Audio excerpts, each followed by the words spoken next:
Top quality और consistent performance के लिए सिर्फ सिल्वर पंप नाम याद रखना। ಮಳೆಗೆ ಬೆಂಗಳೂರಿಗರ ಬದುಕು ಅಲ್ಲೋಲ ಕಲ್ಲೋಲವಾಗಿದೆ. ಮನೆಗಳಿಗೆ ನೀರು ನುಗ್ತಾ ಇದೆ. ಇಡೀ ರಾತ್ರಿ ಜಾಗರಣೆ. ನೋಡಿ, ಒಂದೇ ದಿನ ಸುರಿದಂತಹ ಮಳೆ, ರಾತ್ರಿ ಸುರಿದಂತಹ ಮಳೆಯ ಪರಿಣಾಮ ಇದು. ಮನೆಗಳಿಗೆ ನೀರು ನುಗ್ಗಿದೆ. ಇಡೀ ರಾತ್ರಿ ಜಾಗರಣೆ ಮಾಡುವಂತಹ ಪರಿಸ್ಥಿತಿ. ಕೆಸರುಮಯವಾಗಿದ್ದಂತಹ ಜಾಗದಲ್ಲೆಲ್ಲ ಜನಸಾಮಾನ್ಯರು ವಾಸ ಮಾಡಬೇಕಾದಂತಹ ಪರಿಸ್ಥಿತಿ. ಮನೆಯಲ್ಲಿನ ಮಳೆ ನೀರು ಹೊರಹಾಕೋದಕ್ಕೆ ಅಲ್ಲಿನ ಜನ ಹರಸಾಹಸ ಪಟ್ಟಿದ್ದಾರೆ. ನೋಡಿ, ಬೆಂಗಳೂರಿನ ದೃಶ್ಯವನ್ನ ನೀವೀಗ ನೋಡ್ತಾ ಇರೋದು. ಯಾವ ರೀತಿ ರಸ್ತೆ ತುಂಬೆಲ್ಲ ನೀರು ನಿಂತಿದೆ. ಒಂದ್ ರೀತಿ ಕೆರೆಯಂತಾಗಿ ಮಾರ್ಪಾಡಾಗಿದೆ ಬೆಂಗಳೂರಿನ ಹಲವು ಪ್ರದೇಶಗಳ ಪರಿಸ್ಥಿತಿ ಇಂತಹದ್ದೇ ಆಗಿದೆ. ಒಂದು ಭಾಗದಲ್ಲಿ ರಸ್ತೆ ತುಂಬೆಲ್ಲ ನೀರು ನಿಂತಿರುವಂತಹ ದೃಶ್ಯಗಳನ್ನ ನೋಡ್ತಾ ಇದ್ದೀರಿ. ಇನ್ನೊಂದು ಭಾಗದಲ್ಲಿ ಮನೆಗಳಿಗೆ ನೀರು ನುಗ್ಗಿ ಯಾವ ರೀತಿ ಅವಾಂತರ ಸೃಷ್ಟಿಯಾಗಿದೆ ಅನ್ನೋದನ್ನ ಗಮನಿಸ್ತಾ ಇದ್ದೀರಿ. ಇನ್ನು ತಗ್ಗು ಪ್ರದೇಶದ ಮನೆಗಳಿಗೆ ನೀರು ನುಗ್ಗಿ ಜನ ರಾತ್ರಿ ಇಡೀ ಜಾಗರಣೆ ಮಾಡಬೇಕಾದಂತಹ ಪರಿಸ್ಥಿತಿ. ಎಷ್ಟು ನೀರು ಹೊರಗಡೆ ಹಾಕಿದ್ರೂ ಮತ್ತೆ ಮತ್ತೆ ಮಳೆ ನೀರು ನುಗ್ತಾನೆ ಇದೆ. ಕೆಸರುಮಯವಾದಂತಹ ನೀರು ಮನೆ ಒಳಗಡೆ ಎಲ್ಲ ನುಗ್ಗಿ ಜನ ಪರದಾಡುವಂತಹ ಪರಿಸ್ಥಿತಿ. ನೋಡಿ, ಯಾವ ರೀತಿ ಅವರ ಮನೆಯ ವಸ್ತುಗಳೆಲ್ಲ ಚಿಲ್ಲಾಪಿಲ್ಲಿಯಾಗಿ ಬಿದ್ದಿದೆ. ಯಾವ ರೀತಿ ಅಲ್ಲಿನ ಜನ ರಾತ್ರಿ ಇಡೀ ಸಂಕಷ್ಟಕ್ಕೆ ಸಿಲುಕಿದ್ದಾರೆ ಅಂತ. ಶಾಂತಿನಗರದ ದೃಶ್ಯಗಳು ಒಂದ್ ಕಡೆ, ಇನ್ನೊಂದು ಕಡೆ ಲಕ್ಕಸಂದ್ರದ ದೃಶ್ಯಗಳು. ಇಡೀ ರಾತ್ರಿ ಸುರಿದಂತಹ ಮಳೆಯ ಪರಿಣಾಮದಿಂದಾಗಿ ಹಲವು ರಸ್ತೆಗಳು ಸಂಪೂರ್ಣ ಜಲಾವೃತವಾಗಿದೆ. ಹಲವು ಕಡೆಗಳಲ್ಲಿ ಪ್ರವಾಹದ ಪರಿಸ್ಥಿತಿಯೇ ಉಂಟಾಗಿದೆ ಅನ್ನುವಂತಹ ರೀತಿಯಲ್ಲಿ ವಾಹನ ಸವಾರರ ಪರದಾಟ ಅಂತೂ ಹೇಳೋದೇ ಬೇಡ. ಕೆಲವೊಂದು ವಾಹನಗಳು ಅಲ್ಲಲ್ಲೇ ಸ್ಟಕ್ ಆಗಿ ನಿಂತಿದ್ದು, ಹೀಗಾಗಿ ಟ್ರಾಫಿಕ್ ಜಾಮ್ ಕೂಡ ಉಂಟಾಯಿತು. ಇನ್ನು ಶಾಂತಿನಗರದ ಬಸ್ ಡಿಪೋ ಆ ಭಾಗದ ದೃಶ್ಯವನ್ನ ಕೂಡ ಗಮನಿಸ್ತಾ ಇದ್ದೀರಿ. ಒಂದ್ ಕಡೆ ಬಸ್ ಅನ್ನ ಹೊರಗಡೆ ತೆಗೆಯೋಕ್ಕಾಗದೆ ಅಲ್ಲಿನ ಕಂಡಕ್ಟರ್ ಹಾಗೆ ಚಾಲಕರು ಪರದಾಟ ಪಡುವಂತಹ ಪರಿಸ್ಥಿತಿ. ಬಸ್ ಹೊರಗಡೆ ತೆಗೆಯೋಕ್ಕಾಗದೆ ಅಲ್ಲಿನ ಜನ ಓಡಾಡೋಕ್ಕೂ ಆಗದೆ ಅಲ್ಲಿ ಕೂಡ ಪರದಾಡುವಂತಹ ಪರಿಸ್ಥಿತಿ. ಟೋಟಲ್ ಆಗಿ ಬೆಂಗಳೂರಿಗರಿಗೆ ಒಂದು ದಿನದ ಮಳೆ ಯಾವ ರೀತಿ ಸಂಕಷ್ಟವನ್ನ ತಂದೊಡ್ಡಿದೆ ಅನ್ನೋದನ್ನ ಗಮನಿಸ್ತಾ ಇದ್ದೀರಿ. ಒಂದ್ ಕಡೆ ರಸ್ತೆಗಳಲ್ಲಿ ಬಸ್ ನಿಂತಿದ್ದಾವೋ ಅಥವಾ ಕೆರೆಯಲ್ಲಿ ಬಸ್ಗಳನ್ನ ನಿಲ್ಲಿಸಲಾಗಿದೆಯೋ ಅನ್ನುವಂತಹ ಅನುಮಾನ ಬರುವಂತಹ ರೀತಿಯಲ್ಲಿ ದೃಶ್ಯಗಳು ಕಂಡು ಬರ್ತಾ ಇದೆ. ಮಳೆಯ ಹೊಡೆತಕ್ಕೆ ಸಿಸಿಬಿ ಕಚೇರಿಗೆ ನೀರು ನುಗ್ಗಿದೆ. ಸಂಪೂರ್ಣ ಕೆರೆಯಂತಾಗಿದೆ ಸಿಸಿಬಿ ಕಚೇರಿಯ ಆವರಣ. ಬೆಂಗಳೂರಿನ ಶಾಂತಿನಗರದಲ್ಲಿರುವಂತಹ ಸಿಸಿಬಿ ಕಚೇರಿ ಇದು. ಕಟ್ಟಡಕ್ಕೆ ಚರಂಡಿ ನೀರು, ಮೋರಿ ನೀರೆಲ್ಲ ನುಗ್ಗಿದೆ. ಸಿಸಿಬಿ ಕಚೇರಿ ಒಳಗಡೆ ಮಳೆ ನೀರು ನುಗ್ಗಿದೆ. ಮಳೆ ನೀರು ನುಗ್ಗಿ ಕಚೇರಿಯ ಕಡತಗಳಿಗೂ ಕೂಡ ಹಾನಿಯಾಗಿದೆ. ನೋಡಿ, ಸಿಸಿಬಿ ಕಚೇರಿ ಅಲ್ಲೂ ಕೂಡ ಮಳೆ ನೀರು ನುಗ್ಗಿ ಕಚೇರಿಯ ಕಡತಗಳಿಗೆ ಹಾನಿಯಾಗಿದೆ. 8ಕ್ಕೂ ಹೆಚ್ಚು ರೂಮ್ಗಳಲ್ಲಿರುವಂತಹ ಫೈಲ್ಗಳು ನಾಶವಾಗಿದೆ. ಅಲ್ಲಿಟ್ಟಿದ್ದಂತಹ ದಾಖಲೆಗಳೆಲ್ಲವೂ ಕೂಡ ನೀರಿಗೆ ಆಹುತಿಯಾಗಿದೆ. ಈಗ ಏನ್ ದೃಶ್ಯಗಳನ್ನ ನೋಡ್ತಾ ಇದ್ದೀರಿ, ಇದು ಶಾಂತಿನಗರದಲ್ಲಿರುವಂತಹ ಸಿಸಿಬಿ ಕಚೇರಿಯ ದೃಶ್ಯಗಳು. ಒಂದ್ ಕಡೆ ಮನೆಯಲ್ಲಿ ಯಾವ ರೀತಿ ಅವಾಂತರ ಆಯ್ತು ಅನ್ನೋದನ್ನ ನೋಡಿದ್ವಿ. ಈಗ ಕಚೇರಿಗೆ ನೀರು ನುಗ್ಗಿ ಅಲ್ಲಿ 8ಕ್ಕೂ ಹೆಚ್ಚು ರೂಮ್ಗಳಲ್ಲಿರುವಂತಹ ಫೈಲ್ಗಳು ನಾಶ ಆಗಿದೆ ಅನ್ನೋ ಡೀಟೇಲ್ಸ್ ಸಿಗ್ತಾ ಇದೆ. ಇನ್ನು ನೀರು ಕಡಿಮೆ ಆದ ನಂತರದಲ್ಲಿ ಇನ್ನಷ್ಟು ಏನೇನಾಗಿದೆ ಅನ್ನೋದು ಗೊತ್ತಾಗತ್ತೆ. ಆದರೆ ಸದ್ಯ ಇರುವಂತಹ ಪರಿಸ್ಥಿತಿ ಮಾತ್ರ ನಿಜಕ್ಕೂ ಬೆಂಗಳೂರಿಗರ ಪರಿಸ್ಥಿತಿ ಯಾವ ರೀತಿ ಇದೆ ಅನ್ನೋದು ಒಂದೇ ದಿನದಲ್ಲೇ ಗೊತ್ತಾಗ್ತಾ ಇದೆ. ಸಿಸಿಬಿ ಕಚೇರಿಯ ಗ್ರೌಂಡ್ ಫ್ಲೋರ್ನ ದೃಶ್ಯಗಳನ್ನ ನೀವೀಗ ನೋಡ್ತಾ ಇರೋದು. ಅರ್ಧಕ್ಕರ್ಧ ನೀರು ಒಂದ್ ರೀತಿ ಕೆರೆಯಂತಾಗಿ ಕಂಡು ಬರ್ತಾ ಇದೆ. ಇದು ಸಿಸಿಬಿ ಕಚೇರಿನ ಅನ್ನುವಂತಹ ಅನುಮಾನ ಕೂಡ ಹುಟ್ಟಿಸ್ತಾ ಇದೆ. ಆ ರೀತಿ ನೀರು ನುಗ್ಗಿರೋದು ನೋಡಿ. ಗ್ರೌಂಡ್ ಫ್ಲೋರ್ನಲ್ಲಿರುವಂತಹ ಎಲ್ಲ ರೂಮ್ಗಳಿಗೂ ಕೂಡ ನೀರು ನುಗ್ಗಿದೆ. ಅಲ್ಲಲ್ಲಿ ಕಡತಗಳನ್ನ ಇರಿಸಲಾಗಿತ್ತು, ಆ ಕಡತಗಳೆಲ್ಲವೂ ಕೂಡ ನಾಶ ಆಗಿದೆ. ಹೀಗಾಗಿ ಎಷ್ಟೋ ಕೇಸ್ಗಳ ಫೈಲ್ಸ್ಗಳಿರುತ್ತೆ, ಇಂಪಾರ್ಟೆಂಟ್ ಫೈಲ್ಸ್ಗಳಿರುತ್ತೆ, ಅದೆಲ್ಲವೂ ಕೂಡ ನಾಶ ಆಗಿದೆ ಅನ್ನೋದು ಸದ್ಯ ಗೊತ್ತಾಗ್ತಾ ಇದೆ. ನೀರು ಕಡಿಮೆ ಆದ ನಂತರದಲ್ಲಿ ಏನೇನಾಗಿದೆ ಅನ್ನುವಂತಹ ಸಂಪೂರ್ಣ ಮಾಹಿತಿ ಸಿಗುತ್ತೆ. ಇನ್ನು ನಮ್ಮ ಪ್ರತಿನಿಧಿ ಶಾಂತಮೂರ್ತಿ ಅಲ್ಲಿಂದ ಪ್ರತ್ಯಕ್ಷ ವರದಿಯನ್ನು ಕೊಟ್ಟಿದ್ದಾರೆ, ಬನ್ನಿ ನೋಡೋಣ. ರಾಜಧಾನಿ ಬೆಂಗಳೂರಿನಲ್ಲಿ ಮಧ್ಯರಾತ್ರಿ ನಂತರ ಸುರಿದಂತಹ ಮಳೆಗೆ ಬ್ರ್ಯಾಂಡ್ ಬೆಂಗಳೂರು ಎಂಬ ಹೆಸರಿನ ಬಣ್ಣ ಕಳಚಿ ಬಿದ್ದಿದೆ. ಇದಕ್ಕೆ ಸಾಕ್ಷಿ ನಾನೀಗ ತೋರಿಸ್ತಾ ಇರುವಂತಹ ದೃಶ್ಯ.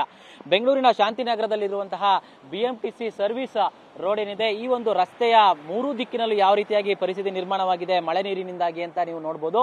ಮಧ್ಯರಾತ್ರಿ ನಂತರ ಸುರಿದಂತಹ ಮಳೆಗೆ ಇಲ್ಲಿನ ಮೋರಿ ನೀರು ಹೊರಗಡೆ ಬಂದಿದೆ. ಜೊತೆಗೆ ಇಲ್ಲಿನ ಮೋರಿ ನೀರು ರಾಜಕಾಲುವೆಗೆ ಸೇರದೆ ಇಲ್ಲೇ ಇರುವಂತದ್ದು. ಇಲ್ಲಿ ಮಳೆ ನೀರು, ಮೋರಿ ನೀರು ತುಂಬಿಕೊಂಡಿರೋದ್ರಿಂದ ಯಾರು ಸಹ ಓಡಾಡೋದಕ್ಕಾಗದೇ ಇರುವಂತಹ ಪರಿಸ್ಥಿತಿ ನಿರ್ಮಾಣವಾಗಿದೆ. ಇಲ್ಲಿ ಈ ಒಂದು ರಸ್ತೆ ಏನಿದೆ, ಈ ಮೂರೂ ರಸ್ತೆ ಎಲ್ಲೂ ಸಹ ನೀರು ನಿಂತಿದೆ. ಇದ್ರ ಜೊತೆಗೆ ಆ ಪಕ್ಕದಲ್ಲಿ ಏನಿದೆ ಎಡಭಾಗದಲ್ಲಿ BMTC ಬಸ್ ಡಿಪೋ ಇದೆ, ಬಲಭಾಗದಲ್ಲಿ CCB ಕಚೇರಿ ಇದೆ. ಅಂದ್ರೆ ಕೇಂದ್ರ ಅಪರಾಧ ವಿಭಾಗ ಕಚೇರಿ ಇರುವಂತದ್ದು.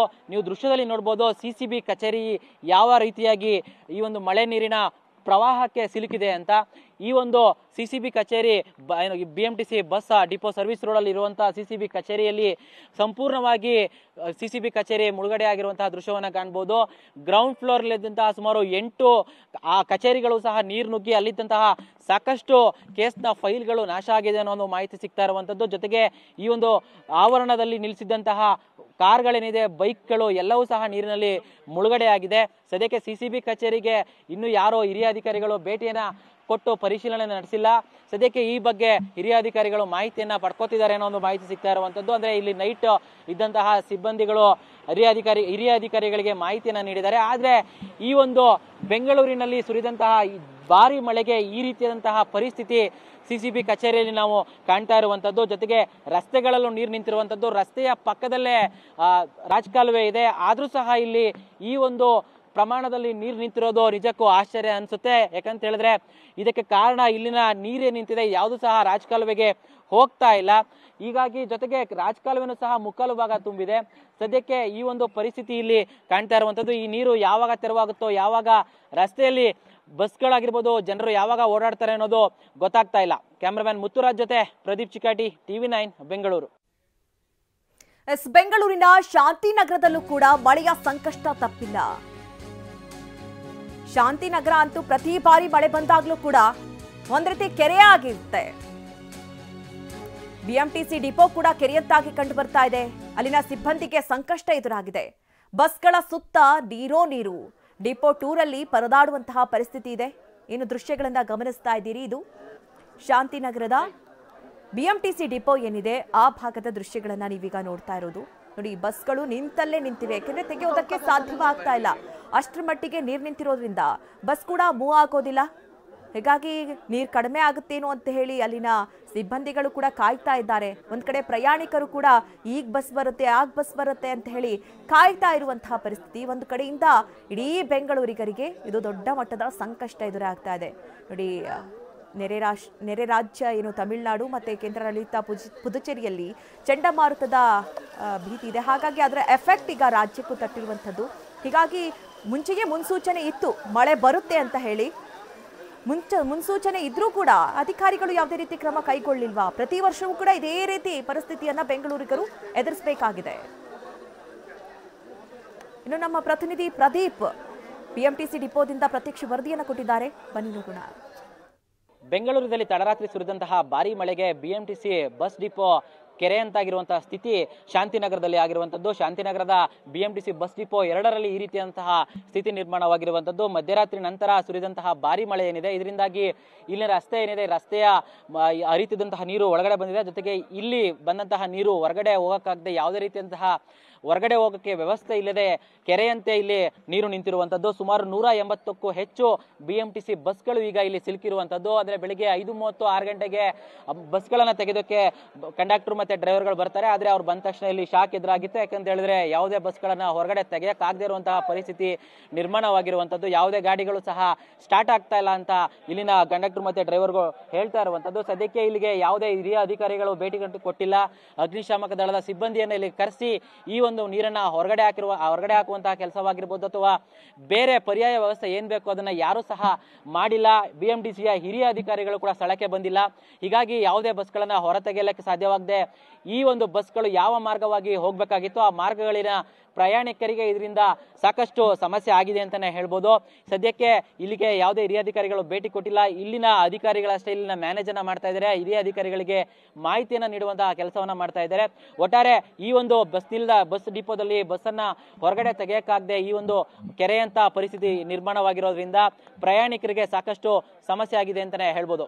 ಕ್ಯಾಮರಾಮನ್ ಮುತ್ತುರಾಜ್ ಜೊತೆ ಪ್ರದೀಪ್ ಚಿಕಾಟಿ, TV9 ಬೆಂಗಳೂರು.